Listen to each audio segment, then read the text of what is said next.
And it's actually fasting that was one of the game changers for me. Like, so I started researching a lot about fasting and giving a break and how to do it properly, because a lot of people, there are different methods. I'm sure you're aware of this. People do like 48 hour, people month-long ones. So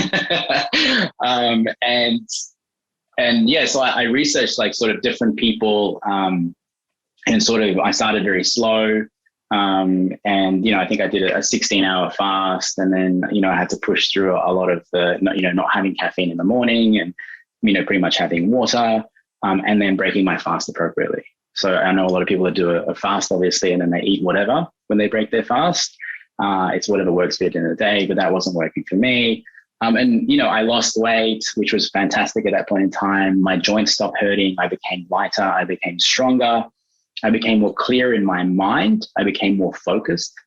And I was like, wow, the power of fasting. And then I actually got into infrared saunas and cold therapy, which, are my other two favorites, you know what I mean? So for me, it's like fasting, it's the infrared saunas and sweating it out. We know that sweating is critical for, getting rid of your heavy metals, which a lot of us have. There's so many things that there's a lot of stuff that we can avoid by changing over your household products, by changing your deodorants. Like, so think about aluminium as an example.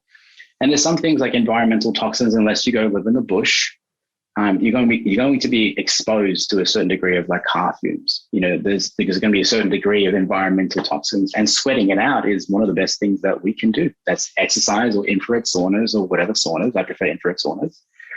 Cold therapy. I love teaching my clients about cold therapy. And again, this is where we go back to the misconceptions of acupuncture. And for me, acupuncture is the needles plus the education. So I always tell my clients about cold therapy. I'm like, you got to toughen up. You've got to get that stimulus, which is the cold in the morning. It's great from a motivational perspective to sort of try and, ease your way, or not ease your way, just turn the knob and turn it on cold. And then breath work, learning how to do breath work for that cold, because it's the analogy of life. Something's going to hit you and you got to learn how to breathe. And when you tell people that, like, you can scream if you really want to. But it's the most important feature of doing the cold therapy is learning how to breathe through it, because that's what you're going to use later on in the day or in the month or in the week. And the better you get at it, the more resilient you get. So, as the Buddhists say, breath is one of the few things we have through our entire life.